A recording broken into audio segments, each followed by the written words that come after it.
Conservative radio host Matt Hagee brought on San Antonio Talk radio host Trey Ware about the shootings in Oregon. Now, they both agreed that this mass shooting is not a problem of guns. No, it doesn't have anything to do with guns. But it does have something to do with video games. Let's watch. Common sense gun control means two things. First of all, repeal a lot of the restrictions on the Second Amendment. When they wrote the Second Amendment, they got it right, and some things you just can't improve upon. And secondly, outlaw the gun-free zones. Matt, there's a reason that these shooters go to these schools and go to these places that are so-called gun-free zones. It's because they know that they will not meet any resistance, and it's easy for them to do what they do. And the reason we know that is that they have written about this. When they write their manifestos or their journals, they write that they choose these places specifically because they know there's no resistance there. Well, and when it comes to logic and reason, listening to the vice president say we're the only civilized country where these things take place, that's not true. It happens all over the world. It happens in Europe. It happened in a mall in Africa. It happens in places that anytime an individual who has an evil intention believes that they are able to accomplish their will, they do so. And the only way to keep them from doing so is to protect yourself. And the only way to protect yourself in a situation like this is to match fire with fire. It's certainly tragic. It's unfortunate. It is horrific when things like this occur. But the argument is not that we need stricter gun laws. The argument is we need a change of heart. Why aren't we outlawing, for example, video games that teach children that these kinds of activities are acceptable? If we take a flight simulator and we put a pilot in there so that through a video he can learn how to fly a plane, are we not training a child to do the same thing when we teach them how to do this with a video game? Well, okay, there's so much to unpack here, but I do kind of want to address the issue of, well, it happens in Europe, it happens in other places, it happens in South Africa, so, we don't have a problem here. No, it does happen in other places, but in America, it happens at a very, very high rate, much, much higher than in Europe and in some of these other countries that he wants to talk about. So it's kind of a false argument saying, well, since it happens there, I mean, might as well not do anything here. That's ridiculous. But the worst thing that he said is that, well, why don't we look at something else? See, it's not guns. It's not anything like that. It doesn't have to do with guns. It doesn't have to do with mental health. You know what it has to do with? Video games. We're training people to be mass murderers. Okay. So you want to basically solve mass shootings by giving everyone guns. He said, let's fight fire with fire. Let's give everybody guns and let them, well, they're not going to have a shootout, right? Because if everybody's got a gun, then nobody's going to dare use it. Well, that's wrong. That's wrong. You give everybody guns, there's going to be more gun violence. That's what happens when you give everybody guns. That's a ridiculous idea. But you're going to give everybody guns, and then you say, well, let's take away the violent video games. We're going to ban violent video games. Oh, okay. Well, that's interesting. See, we've done research into this, and research has found that there is absolutely no link between violent video games and violent behavior. Most 16 to 20-year-olds, hell, most 18 to 35-year-olds, which is a very, very large gaming demographic, would be all mass murderers. By that logic. There's no real-world link between violent video games and actual people going out and perpetrating violence. It's fucking ridiculous. All right. And besides, on that point, you could just go to a place. Don't you think that in the places where they have lots and lots of video games, remember, America isn't the only place that has video games. Let's talk about Japan. Japan has a lot of video games. In fact, they make a lot of our video games, right?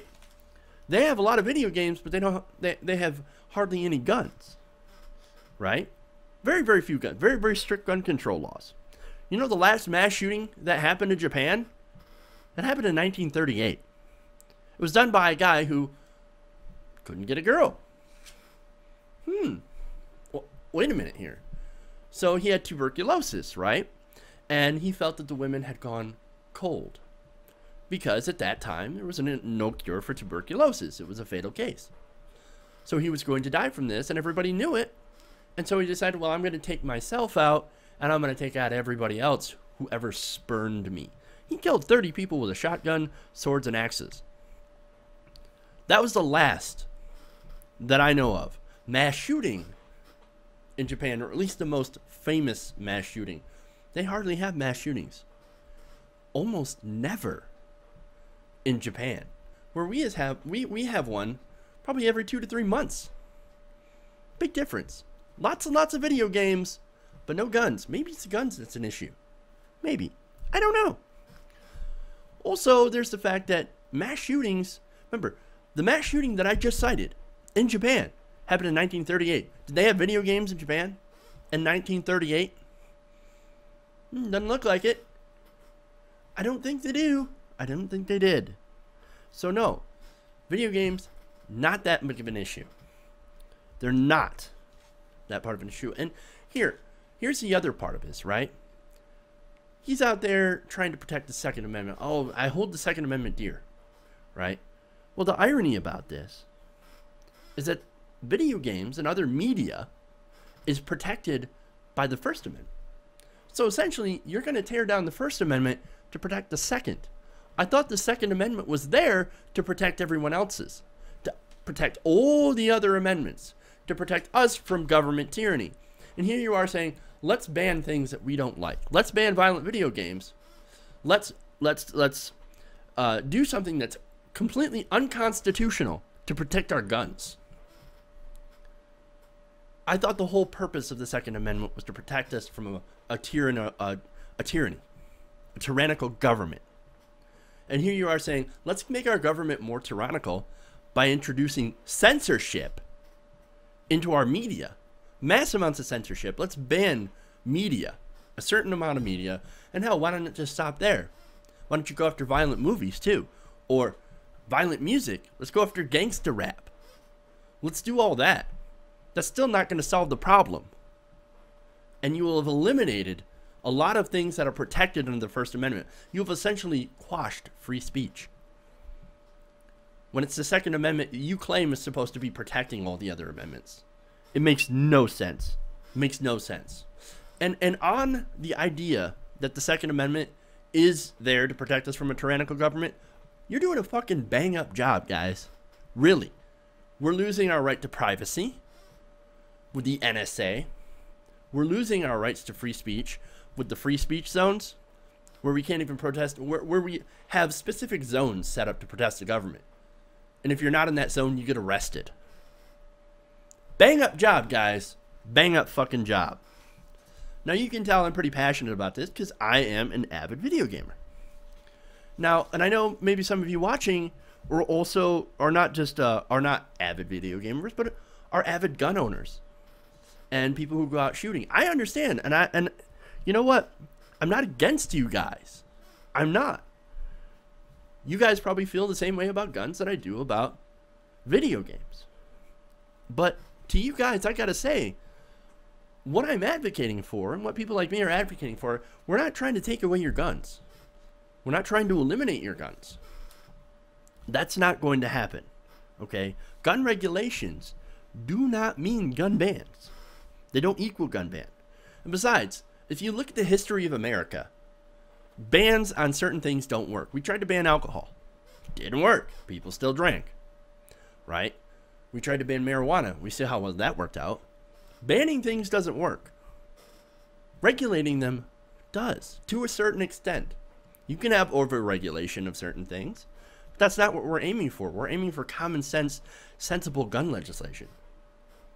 And on that, the people, most people overwhelmingly want something done to reduce the number of mass murders, or to at least to attempt to, right?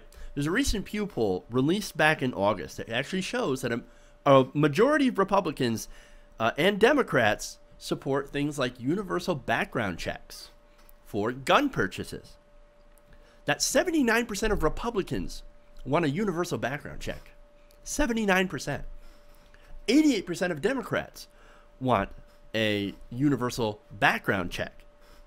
Now, on the issue of laws barring people with a history of mental illness from being able to purchase guns, you find even more close support between Democrats and Republicans. 79% of Republicans and 81% of Democrats support laws barring people with a history of mental illness from being able to purchase a gun. Those two things right there are incredibly popular across the political spectrum. Those are the common sense gun reforms that we're talking about. Now, people will, of course, say that we don't need more gun laws. Why? Because, well, a background check wouldn't solve all the murders. It wouldn't have solved this specific mass shooting. It wouldn't have done that. So why do we have to do anything at all? We're just trying to pass laws as a knee-jerk reaction because we're all horrified. But it's not going to do anything. Well, look. There are some cases where, yes, you're right about that, actually. There are some cases where a background check might not have worked. But then there are cases like Charleston where it actually might have worked. In fact, the Charleston shooter actually should have never been able to get his gun. He had a drug conviction. And he admitted that he had a drug conviction. And the FBI didn't catch it. Because of the way that the system was set up. He got a background check, but he slipped through. Because there was a loophole. We need to look at our background check system, and we need to fix it. That's why we're looking at universal background checks. Because it actually might stop people like the Charleston shooter from slipping under the radar and getting a gun and then massacring 9 people. I'm just saying. We know that we can't prevent all gun crime. We're not even looking at doing that. Because we know that right now it's impossible. We're not looking for a silver bullet. Okay, no pun intended. We're not looking for a panacea. We know that nothing is absolutely perfect. But we are looking for a way to at least reduce the amount of mass shootings that go on in America. And it's been shown that other countries, when they do sensible gun regulation, that it actually does work to reduce those mass shootings. So why can't we do it? Why can't we do it in a way that's consistent with the Second Amendment? We can do that. We can work within the framework of the law to actually get sensible gun regulation that protects the rights of gun owners and also reduces the amount of mass shootings. And the American people are overwhelmingly in favor of it. We're just looking to do the right thing, you know? We're just looking to do the right thing. And these two things that Americans overwhelmingly across the aisle agree with are things that we can do that actually won't destroy your freedom. Unlike what Hagee advocates for, which would actually destroy one freedom to protect another for absolutely no gain whatsoever. It makes no sense.